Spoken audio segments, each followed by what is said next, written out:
Saya senang sekali pada hari ini karena saya akan sharing buat saudara-saudara semua uh, tentang cerita yang sudah terkenal di Alkitab kita bersama-sama. Mungkin saya akan bacakan buat saudara-saudara semua dari kitab Yohanes pasalnya yang kedua, ayatnya yang ke-14 sampai dengan ayatnya yang ke-17. Yohanes pasalnya yang kedua, ayatnya yang ke-14 sampai dengan ayatnya yang ke-17.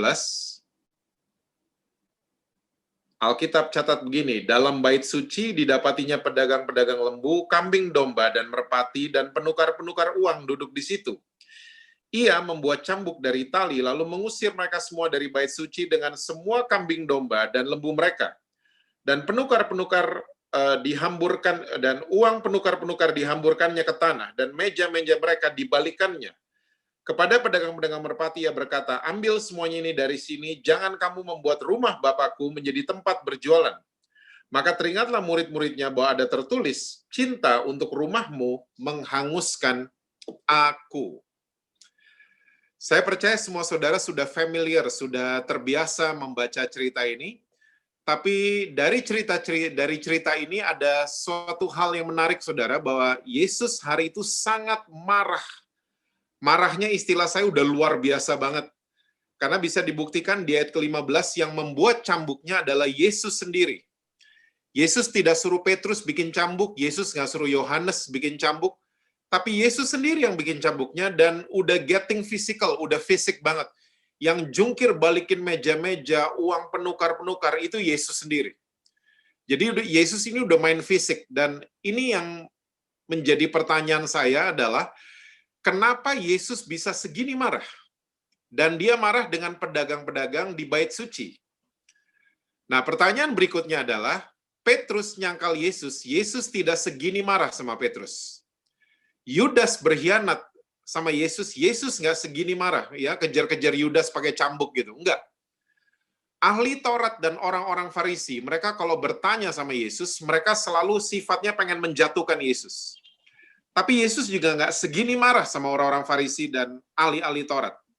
Nah, pertanyaannya sekali lagi, kenapa Yesus bisa segini marah sama pedagang-pedagang di hari itu? Nah, saudara, ternyata kemarahan Yesus ini mengandung arti yang sangat dalam sekali. Dalam banget, ya. Pedagang itu punya dua mentalitas. Oke? Mentalitas pedagang yang pertama adalah, untung buat saya itu mana? Tidak ada pedagang yang cari rugi. Tidak ada. Oke? Lalu mentalitas pedagang yang kedua adalah, saya mau bersaing sama toko sebelah. Nah, saya mau yakinkan saudara-saudara, kalau di antara saudara-saudara yang ikut kebaktian Zoom ini, PD Aquila, kalau di antara saudara ada yang punya profesi pedagang, ya, it's very okay. Saudara businessman, saudara businesswoman, it's very okay. Sangat tidak apa-apa. Saya pun jualan makanan, saya pun berdagang makanan.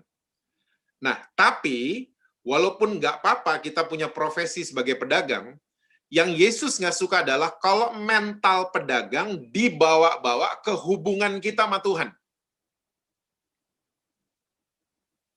Ini yang Yesus nggak suka.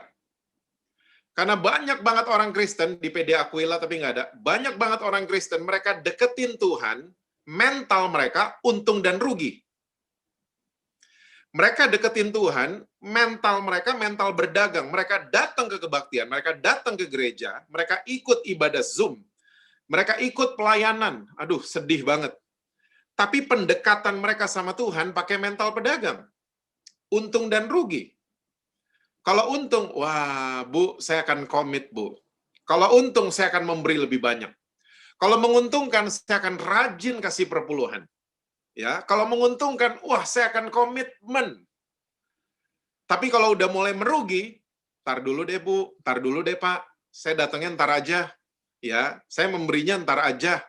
Ya, saya kasih waktu saya nanti aja. Nah, pendekatan ini adalah pendekatan yang salah, dan ini yang membuat Yesus marah. Kalau kita mulai deketin dia, mental kita mentalnya pedagang, untung dan rugi. Dan sekarang mulai banyak banget orang-orang Kristen Ya, mereka mulai menjadikan gereja itu seperti kayak Gunung Kawi. Bedanya cuman kita lambangnya salib, Gunung Kawi pohon. Tapi mentalitas, motivasi orang-orangnya sama semua. Pengen mengeruk keuntungan. Nah, saya mau yakinkan saudara-saudara bahwa Yesus kita, dia nggak pernah menjanjikan keuntungan jasmani. So, jangan dibolak-balik. Karena yang Yesus janjikan buat saudara dan saya adalah keuntungan rohani. Carilah dahulu kerajaan Allah dan kebenarannya, rohani untung, maka semua akan ditambahkan buat saudara dan saya. Jasmani akan mengikuti. So, jangan pernah dibolak-balik. Jangan ngejar keuntungan jasmani. Kita deketin Tuhan pakai mental pedagang. Oke? Lalu mentalitas pedagang yang kedua adalah pedagang selalu mau saingan sama toko sebelah. Sekali lagi, kalau saudara profesinya pedagang, it's very okay. Ya, kita saingan sehat sama toko sebelah. Ya, kita saingan secara sehat sama toko di sebelah kita. It's very okay. Tapi kalau sikap atau attitude atau mental seperti ini dibawa masuk ke hubungan kita dengan Tuhan, ini Yesus nggak suka. Dan sudah terbukti kan, saya percaya semua saudara udah tahu. Kita kalau punya pelayanan tertentu, atau kita berada di gereja tertentu, kita mulai merasa gereja kita lebih benar dari gereja sebelah. Jangan belaga lupa. Kita ngerasa nyanyian kita lebih bagus dari gereja sebelah. Kita ngerasa pengajaran kita lebih benar daripada gereja sebelah. Kita ngerasa semua aktivitas dan program kita lebih benar daripada gereja-gereja lain. Dan my goodness, ini Yesus nggak suka banget. Ya, dan di antara orang Kristen pun, waktu kita udah mulai rajin datang kebaktian, kita mulai ikut pelayanan, kita mulai merasa lebih benar daripada yang lain. Oh, saya udah worship leader. Oh, saya udah bawa firman Tuhan dong. Ya, oh, saya udah melayani. Kita mulai merasa kita lebih benar daripada yang lain. Dan ini membuat Yesus pissed off. Ini membuat Yesus marah sekali. Saudara, kita semua mesti sadar dan ingat bahwa kita ini adalah tubuh Kristus. Kristus adalah kepalanya. Semua anggota tubuh punya panggilan dan keistimewaan yang berbeda-beda. Mungkin ada gereja yang dipanggil praise and worship-nya luar biasa. Mungkin ada gereja yang dipanggil kesembuhannya luar biasa. Mungkin ada gereja yang dipanggil pengajarannya luar biasa. Ya, mujizatnya luar biasa. Berbeda-beda. Membentuk satu kesatuan namanya tubuh Kristus. Kita semua mesti bisa menghargai satu dengan yang lain. Makanya murid-muridnya Yesus di ayat ke-17, Yohanes 2, teringat dengan perkataannya Raja Daud. Ini kutipan, ya, ungkapannya Raja Daud. Justru cintaku akan rumahmu menghanguskan aku. Kalau saudara cinta sama rumah Tuhan, kalau saudara cinta sama tubuh Kristus, seharusnya waktu saudara datang ke gereja, saudara ikut pelayanan, mental kita bukan mental pedagang, tapi mental kita seperti Raja Daud. Hanguskan aku. Hanguskan masa lalu aku. Hanguskan attitude aku yang belum beres. Hanguskan kepahitanku. Seharusnya kita datang sama Tuhan, kita minta diproses. Bukan ngerasa paling benar, bukan cuma ngejar keuntungan jasmani, bukan. Tapi kita deketin Tuhan, kita mau diproses. Tuhan, bentuk saya. Proses saya. Ya, Engkau yang paling tahu tentang saya. So, bentuk saya. Walaupun sakit, saya terima. Dan saudara mesti tahu, Yesus marah ini bukan di dalam bait Allah. Yesus marah ini di halamannya bait Allah. Ya, dan halaman bait Allah itu punya fungsi untuk memperkenalkan Allah Yahweh ke bangsa-bangsa lain.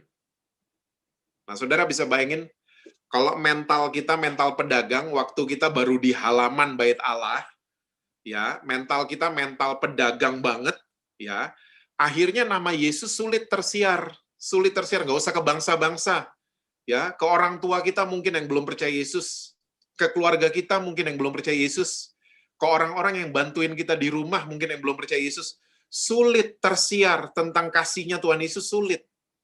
Karena kita berdagang di dalam rumah Tuhan. Sulit. Nah, saudara, lewat COVID-19 ini, lewat virus yang sedang lewat pandemi yang sedang kita lalui ini, saya nggak mau pakai bahasa bahwa Tuhan lagi marah sama kita. Tapi saya mau pakai istilah bahwa Tuhan Yesus lagi mengajarkan saudara dan saya, ya, untuk kita kembali ke apa yang Alkitab catat. Jangan bikin-bikin teologia sendiri. Jangan buat-buat asumsi. Kita asumsi sama firman Tuhan, lalu kita menganggap itu sebagai kebenaran. Nah, saya mau ajak saudara-saudara kita melihat di Kisah Rasul 3 ayat yang ke-21. Sekali lagi, saya nggak mau pakai istilah bahwa Yesus lagi marah sama kita. Saya cuma mau pakai istilah bahwa Yesus lagi mengajarkan kita untuk kita kembali ke apa yang firman Tuhan katakan. Kisah Rasul 3 ayat yang ke-21. Kristus itu harus tinggal di surga sampai waktu pemulihan segala sesuatu, seperti yang difirmankan Allah dengan perantara nabi-nabinya yang kudus di zaman dahulu. Nah, Alkitab jelas catat buat kita semua bahwa Kristus harus tinggal di surga sampai segala, berarti semua, segala dipulihkan. Pemulihan di ayat ini diambil dari bahasa asli yang kalau diterjemahkan ke bahasa Inggris artinya adalah restitution. Restitusi. Dikembalikan ke tempat awal. Itu, restitusi punya pengertian seperti itu. Pemulihan punya pengertian seperti itu. Ya, waktu kita pulih dari sakit, tubuh kita, badan kita kembali ke titik awal. Oke, itu yang namanya pemulihan. Dan segala sesuatu akan dipulihkan sama Tuhan Yesus sebelum dia menjemput saudara dan saya. Dan saya percaya banget salah satu yang akan dipulihkan adalah tubuh Kristus, yaitu gerejanya, bait Allah. Dipulihkan, dikembalikan ke tempat awal. Saudara sadar nggak? Di Jakarta kita mulai nyadar, nggak tahu di Surabaya. Saya belum dengar kesaksian saudara. Di Jakarta kita mulai nyadar bahwa gereja Tuhan seperti dikembalikan seperti jemaat mula-mula. Gereja mula-mula yang ada di Yerusalem. Tanpa kita sadari kita kayak dikembalikan ke sana. Ya. Cara hidup kita seperti dikembalikan, kayak di restart. Mungkin selama ini sudah terlalu jauh deviasinya. Mungkin selama ini kita udah pakai mimbar sebagai tempat propaganda. Ya, mungkin kita membagikan asumsi-asumsi sampai banyak jemaat, banyak orang yang menerima itu salah. Ya, kita punya salah paradigma, kita salah bertingkah sama Tuhan, kita punya attitude yang salah dalam kita deketin Tuhan. Oke? Nah, makanya Tuhan ingin mengajarkan saudara dan saya, kita semua, untuk kita mulai kembali seperti cara hidup jemaat mula-mula. Mungkin saudara mulai bertanya, ya, cara hidup jemaat mula-mula emang seperti apa? Nah, hari ini saudara, mungkin kita nggak cukup banyak waktu, karena di Kisah Rasul pasal yang kedua, kalau kita lihat bersama-sama, itu judulnya Pentakosta. Jadi jemaat di Yerusalem itu terima baptisan Roh Kudus yang luar biasa. Ya. Dan akibat daripada baptisan Roh Kudus, ya, pencurahan Roh Kudus, lahirlah gereja. Oke. Jadi mereka ini orang-orang yang filled with the Spirit. Mereka penuh dengan Roh Kudus. Saya percaya PD Aquila juga sama. Kita adalah orang-orang yang filled with the Spirit. Penuh dengan Roh Kudus. Oke? Dan di Kisah Rasul 2 ayat yang ke-42, ini yang saya mau bahas buat saudara. Coba, saya mau bacain buat saudara. Kisah Rasul 2 ayatnya yang ke-42. Ini kulit luarnya saudara. Mungkin di kesempatan lain saya akan membahas 10 buahnya dari jemaat mula-mula. Ya, 10 buahnya itu ayat 43 sampai ayat 47. So, kita bahas ayat 42 saja hari ini. Mereka bertekun dalam pengajaran rasul-rasul dan dalam persekutuan. Dan mereka selalu berkumpul untuk memecahkan roti dan berdoa. Oke? Jadi habis mereka dipenuhi sama Roh Kudus, oke? Tiba-tiba gereja mula-mula ini lahir, dan dibilang karakter jemaatnya, yang pertama adalah mereka bertekun dalam pengajaran rasul-rasul, yang kedua mereka bertekun dalam persekutuan, ya, yang ketiga mereka selalu memecahkan roti, dan yang keempat mereka selalu berdoa. Lalu akibat 4 ini yang dilakukan sama mereka, ada 10 buah di ayat 43 sampai 47, yang mungkin kita nggak akan cukup waktu untuk membahasnya. Mungkin di kesempatan lain. Tapi saya akan membahas buat saudara-saudara, ayat 42. Oke, yang pertama, jemaat mula-mula mereka bertekun dalam pengajaran rasul-rasul.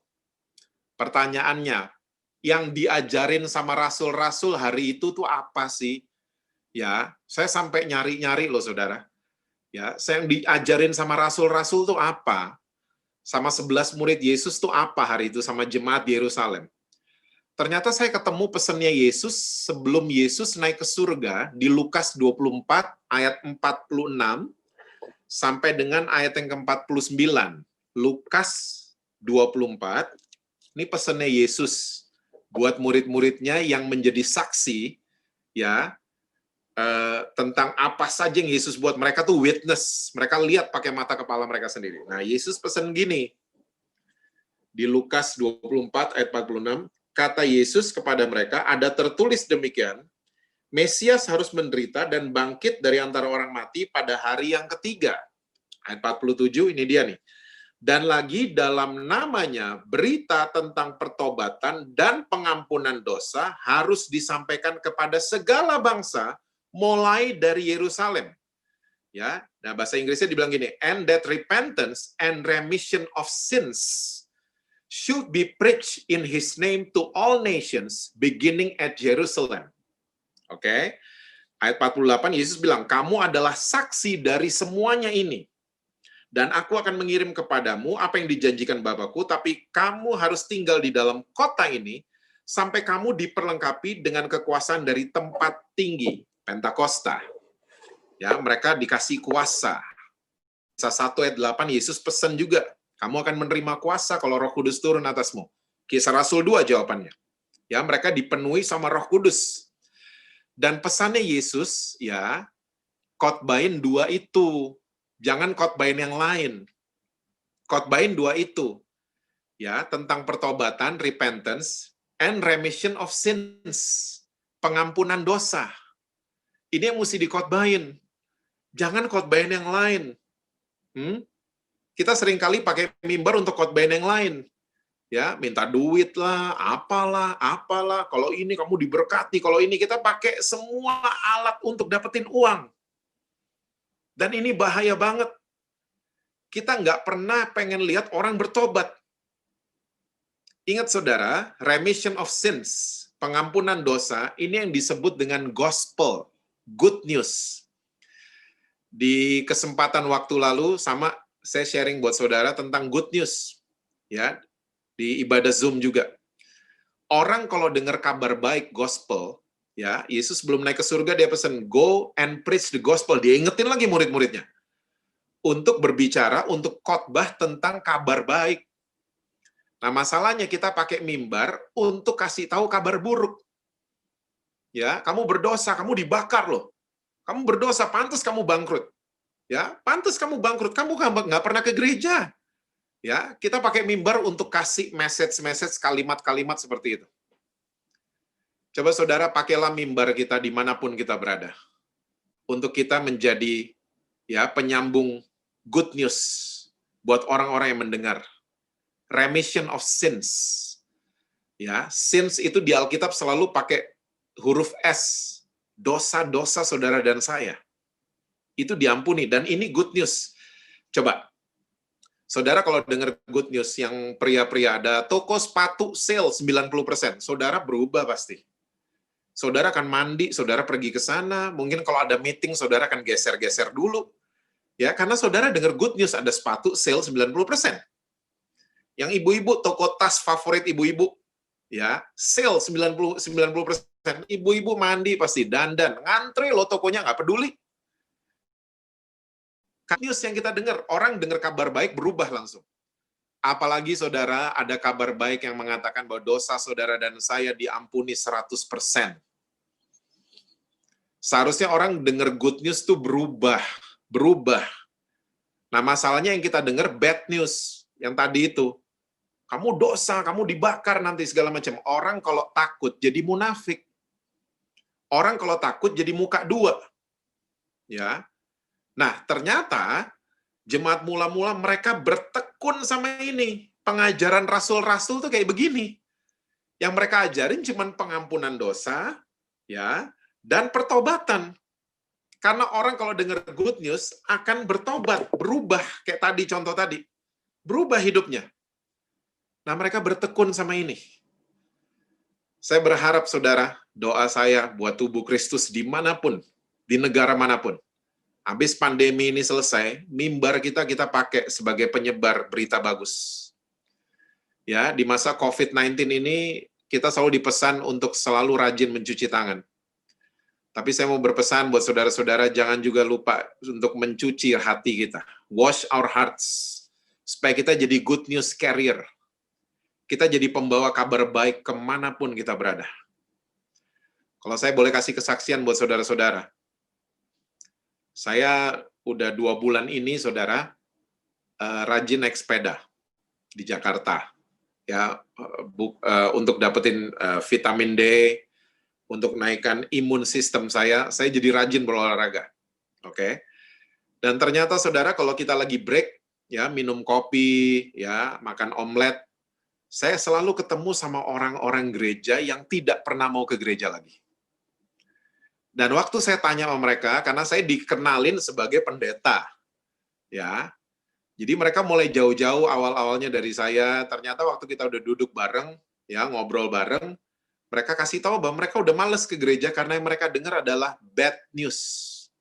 Kamu gini, nanti kamu gini. Kamu bikin ini, nanti kamu dihukum ini. Ya, yang mereka dengar selalu itu, makanya mereka malas ke gereja. Nah, saudara mesti tahu, selama 2 bulan ini, 1 bulan belakangan inilah, saya ngelihat banyak sekali lawatan Tuhan terjadi di tempat break kita main sepeda. Bukan di gedung gereja, tapi di tempat, ya, yang jual omelet, jual kopi, ternyata lawatan Tuhan ada di sana. So, saudara, be prepared, siap-siaplah. Karena Tuhan lagi bekerja dimanapun hari-hari ini. Dimanapun. Ya. Ternyata mereka bertobat karena ini yang sedang kita bahas. Mereka dengar good news. Mereka dengar kabar baik. Awalnya mereka nggak percaya. Ya, sama kalau kita nggak percaya. Sepatu, toko, sale 90%. Kita nggak percaya seringkali. Dengar good news. Tapi percayalah, saudara, ada pengampunan dosa di dalam Tuhan Yesus kita, Tuhan Yesus Kristus. So, percayalah, ini good news harus disebar kemana-mana. Supaya banyak pertobatan terjadi. Orang nggak mau ngulang masa lalunya. Orang nggak mau mengulang dosa yang dia buat. Dan seterusnya. Nah, jemaat mula-mula, mereka bertekun sama ini. Lalu yang kedua, mereka bertekun dengan hal yang namanya persekutuan. Bahasa Inggrisnya fellowship. Oke? Saudara nyadar nggak? Kalau kita ke gedung gereja hari Minggu, fellowship tuh udah hilang. Kita cuman mengejar kuantitas. Kita cuman mengejar jumlah. Jumlah harus besar. Ingat loh, saudara, followernya Hitler tuh jutaan. Followernya Yesus cuman 12. Ya, bunuh diri lagi 1. Oke? Yesus kalau punya gereja hari ini, pasti dibully banyak orang. Dibully netizen pasti. Ya. Tapi Yesus jemaatnya cuma 12, tapi dia muridin ini 12, 3,5 tahun. Apa yang terjadi? Hari ini kita semua ngerasain impact-nya dari pemuridan Yesus kepada 12 murid. Oke? Dan itu yang dipakai sama orang-orang komunis. Gaya hidup komunal yang diajarkan Yesus, gaya hidup persekutuan, gaya hidup fellowship, ya. Bahasa lainnya adalah komunal. Ini yang dipakai sama orang-orang komunis, makanya mereka namanya komunist. Mereka ambil komunnya itu dari kata komunal. Ya, komunal. Dan ini cara hidup jemaat mula-mula. Dan ini yang diterapkan sama orang-orang komunis. Dan mereka sama, mereka nggak 12, mereka 17 anak muda. 17 anak-anak muda, mereka train. Ya, Lenin, Stalin, dan Karl Marx, kalau saudara masih ingat. Ini bapaknya orang komunis kan. Mereka train 17 anak muda, lalu mereka deliver mereka. Diutus mereka, bahasa tanda kutip, diutus. Apa yang terjadi? 2/3 benua Eropa menjadi komunis. 2/3. Caranya dari mana? Mereka pakai caranya Kisah Rasul 2. Itu salah satu buku panduannya mereka. Ya. Dan ternyata jemaat mula-mula mereka bertekun dengan ini. ya gaya hidup yang namanya fellowship. Hari ini kita nggak ketemu. Kalau nggak ada pandemi, kita nggak fellowship. Kalau nggak ada pandemi ini yang Tuhan izinkan, kita nggak fellowship loh, saudara. Kita cuman basa-basi makanan kiri kita kalau di gedung gereja kan. Kalimat pertama, shalom, apa kabar? Kalimat kedua, semua baik-baik. Kalimat ketiga, saya pulang dulu ya. Udah. Itu namanya fellowship basa-basi. Persekutuan basa-basi. Oke? Kalau izinkan saya pakai istilah saya. Di dalam gereja hari ini, there is no gang in the church. Tidak ada geng di dalam gereja. Saya percaya semua saudara waktu SMA punya geng. Mama saya udah 77 tahun, kalau ditanya geng SMA-nya, dia bisa sebutin nama-namanya, teman-temannya. Karena geng. Ya. Saya pun 32 tahun lalu punya geng di SMA. Ya, saya juga punya geng, kita berenam. Oke, berenam. Karena kita nggak banyak uang waktu itu, kita kalau beli pulang sekolah, beli nasi bungkus itu 2, teh botolnya 3, makan berenam. Sendoknya 1, sedotannya 1. Oke? Jadi nasi bungkus kita buka itu, sendok 1, mulut saya, kedua, 3, 4, 5, 6, balik lagi ke saya. Saudara bisa bayangin berapa jigong yang ngumpul di situ? Nah, sedotannya juga sama waktu kita minum teh botol. Sama, kayak begitu. Ya. Tapi kita berenam, satu sedih, yang lain sedih. Karena kita geng. Yang lain seneng, kita juga ikut seneng. Satu dipukul, yang 5 nggak terima. Itulah geng. Geng tuh kayak begitu. Ya, coba di gereja. Nggak ada geng. Nggak ada. Satu jatuh, yang lain seneng. Gitu kan kita. Satu jatuh, diomongin nih orang se-Indonesia kalau perlu tahu. Diomongin habis. Dibunuh karakternya. Satu seneng, yang lain iri hati. Itu gereja.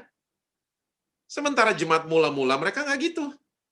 Mereka bertekun dengan persekutuan. Mereka udah kayak geng. Ya, nggak ada. Kita kalau mau datang cell group selama ini, aduh ampun. Saya dengan, saudara tahu kakak saya dengan Billy, kita punya cell group di Jakarta. Saudara mesti tahu, ya, waktu awal-awal kita mau mulai, ya ampun, di WhatsApp mesti 30 kali baru mau datang. Saya sampai pada kesimpulan begini, saudara. Oh, ternyata orang-orang mau datang cell group karena terpaksa dan dipaksa karena di WhatsApp 30 kali. Coba kalau diajak sama geng SMA. Ada yang terpaksa? Nggak ada. Ya, berapa minggu lalu teman-teman SMA Jazz main sepeda bareng. Wih, itu nggak bisa ditolak. Nggak bisa ditolak. Terpaksa saya? Tidak. Dipaksa? Tidak. Karena geng yang ngundang. Saya berharap lewatin pandemi ini, persekutuan kita makin erat. Dan di Jakarta mulai terbukti, kita saling cek. Kita saling peduli satu dengan yang lain, ya, di komunitas kita ya. Kita saling cek, kamu gimana, sehat nggak? Yuk olahraga, yuk ini, kita saling berbagi, dan seterusnya. Kita mulai menjalankan hubungan yang namanya hubungan saling, bukan individual. Kita mulai care, peduli dengan satu dengan yang lain. Di Jakarta banyak banget, saudara mesti tahu, ya, survei resmi gereja-gereja di Jakarta, income gereja turun. Yes, saya nggak tahu di Surabaya, tapi di Jakarta nih, ya, ini survei resmi, tapi daya memberi orang Kristen itu naik. Loh, kemana? Ngasihnya kemana? Langsung ke end user. Karena banyak sekali sekarang orang-orang Kristen langsung nyumbang driver Gojek, nyumbang warteg, ya, nyumbang panti asuhan. Oh, luar biasa nyumbangnya.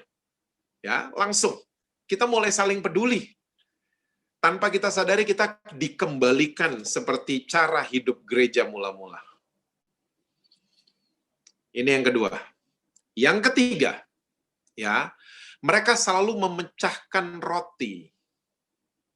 Saudara tahu, ini bukan punya pengertian mereka, ya, mereka makan minum, ya, tiap hari mereka ketemu. Bukan itu aja. Tapi mereka mengerti arti daripada kematian dan kebangkitan Tuhan Yesus Kristus. Mereka mengerti sekali. Makanya mereka selalu memecahkan roti. Ya, mereka selalu perjamuan. Perjamuan di gereja mula-mula bukan upacara. Bukan liturgi, tapi udah gaya hidup. Ya. Saya bukan mau promo pembicara tertentu. Sorry saudara, sorry sebentar. Tapi saya pengen banget saudara baca buku ini. Ini. Joseph Prince, ini tahun lalu keluarnya.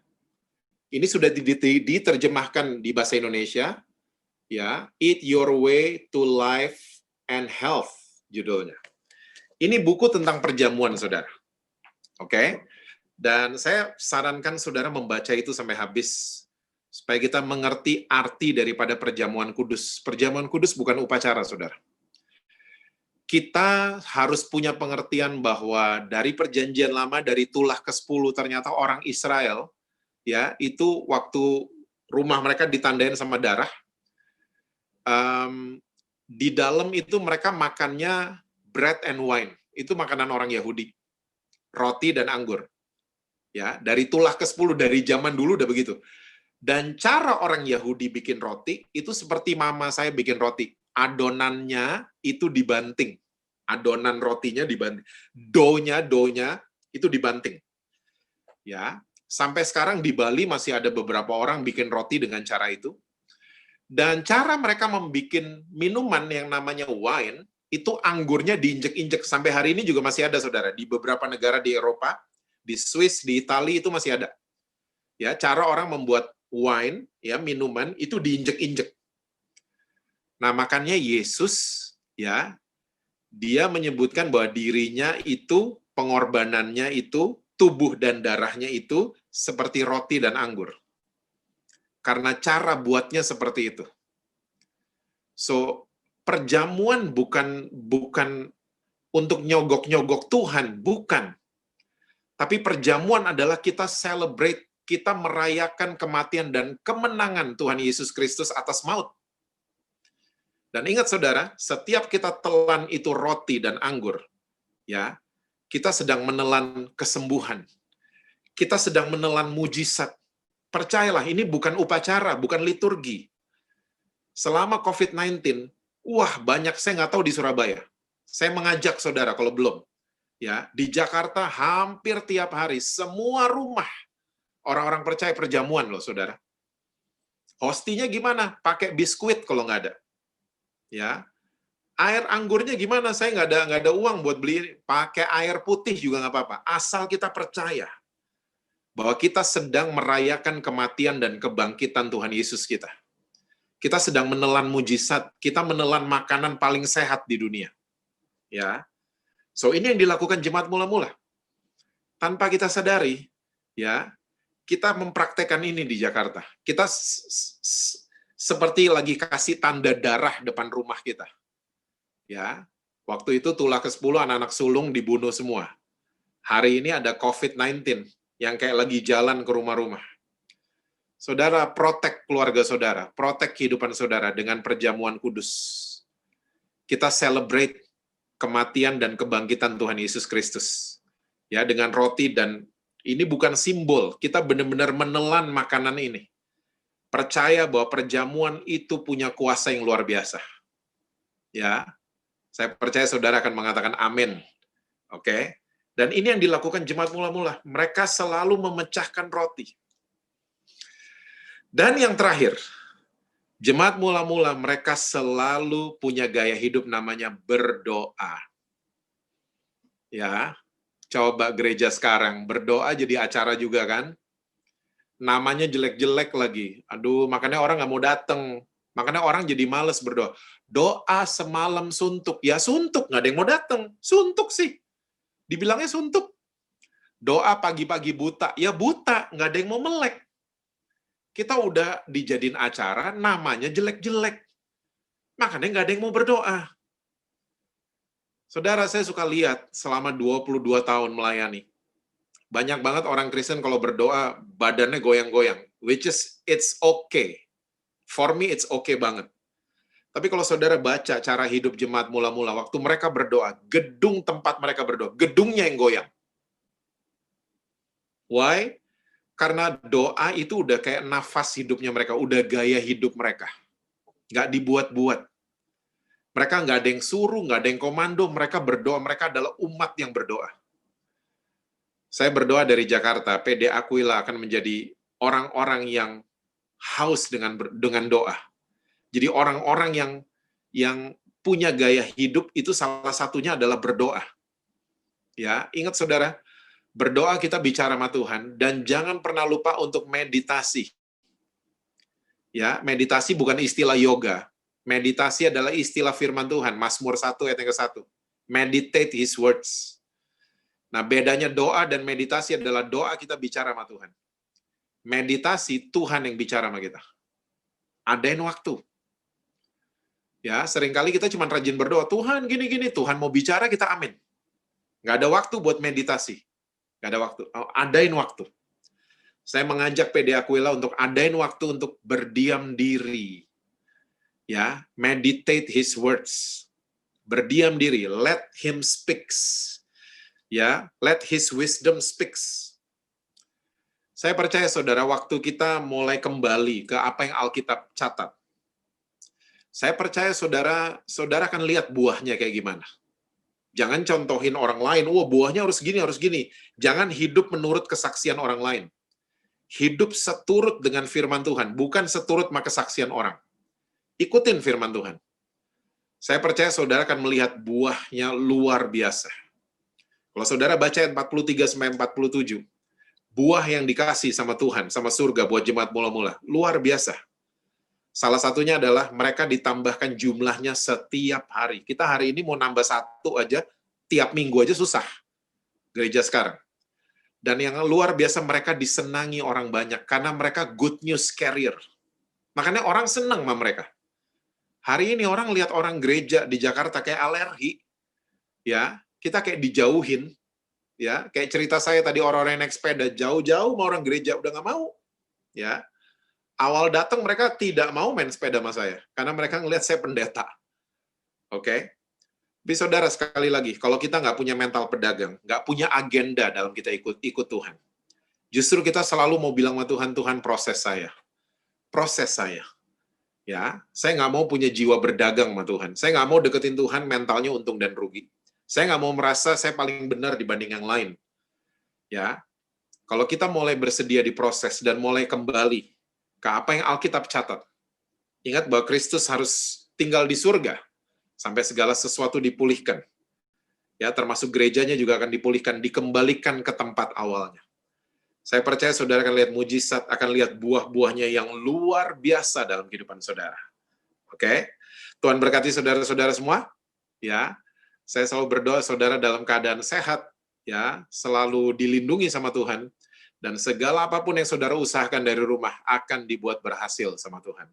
God bless you, PD Aquila. Saya kembalikan kepada pemimpin acara kita pada hari ini. Amin. Puji Tuhan. Pak Jesse, silakan ditutup doa firman, Pak. Oke, mari kita tundukkan kepala bersama-sama. Tuhan, meteraikan firman-Mu pada setiap kami. Ajar kami untuk selalu mau melakukan firman-Mu, Tuhan Yesus, dalam kehidupan kami. Ampuni kami, Tuhan, kalau kami selama ini, Tuhan, punya jiwa berdagang, Tuhan, terhadap Engkau. Ampuni kami, Tuhan. Mulai hari ini, Tuhan, kami siap selalu untuk diproses sama Tuhan, dibentuk oleh Tuhan, dibentuk oleh Roh Kudus. Mari Tuhan berbicara selalu untuk setiap kami, Tuhan. Kami mau berjalan sesuai dengan firman-Mu, Tuhan. Tuhan, hamba-Mu khusus berdoa, memberkati PD Aquila, Tuhan. Anak-anak-Mu, Tuhan, yang komit, Tuhan. Mendengarkan, mau belajar firman-Mu, Engkau berkati mereka, Tuhan. Berkati apapun yang mereka perbuat, Tuhan, akan dibuat berhasil oleh Tuhan sendiri. Berkati usaha mereka, berkati pelayanan mereka, Tuhan. Ajar kami, Tuhan, untuk selalu mau menyampaikan good news, kabar baik ke setiap orang yang kami temui, Tuhan. Terima kasih, Tuhan Yesus. Kami percaya, Tuhan, bangsa Indonesia dan bangsa-bangsa lain akan dipulihkan oleh Tuhan. Kami akan keluar dari pandemi ini bersama-sama sebagai pemenang, Tuhan.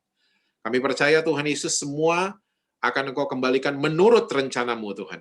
Terima kasih, Tuhan Yesus, pulihkan juga gereja-Mu, pulihkan hamba-hamba-Mu dimanapun mereka berada, Tuhan. Berkati setiap pelayanan mereka, Tuhan. Ampuni kami kalau banyak salah yang kami buat, Tuhan Yesus. Kembalikan kami, Tuhan, kepada firman-Mu, kembalikan kami, Tuhan, kepada esensi yang sebenarnya, Tuhan. Sekali lagi, Tuhan, memberkati PD Aquila, setiap pengurus Engkau berkati. Ya, Tante Hilda, Om Erwin, dan anak-anak mereka, Tuhan, Engkau berkati, Tuhan Yesus. Engkau berkati usaha mereka, Tuhan. Dimanapun anak-anak mereka berada, Engkau juga lindungi dengan kuasa darah Yesus. Terima kasih Tuhan kalau siang hari ini ada anak-anak-Mu yang sakit mungkin Tuhan. Kami percaya Engkau adalah Jehovah Rafa, Engkau adalah Allah yang menyembuhkan kami Tuhan. Saat ini juga kesembuhan sudah terjadi. Kami sedang menelan mujizat, kami sedang menelan kesembuhan, kami sedang menelan kesehatan yang datangnya daripada tempat yang maha tinggi. Terima kasih Tuhan buat hari ini. Kami menyerahkan selalu kehidupan kami ke dalam tangan-Mu. Engkau pimpin langkah kami Tuhan sepanjang hari ini, besok, dan sampai selama-lamanya Tuhan. Terima kasih Tuhan Yesus. Kami hanya selalu menyerahkan kehidupan kami ke dalam tangan-Mu, dan hanya di dalam satu nama yang berkuasa itu, nama Tuhan Yesus Kristus. Kami menyerahkan ini semua. Haleluya. Amin.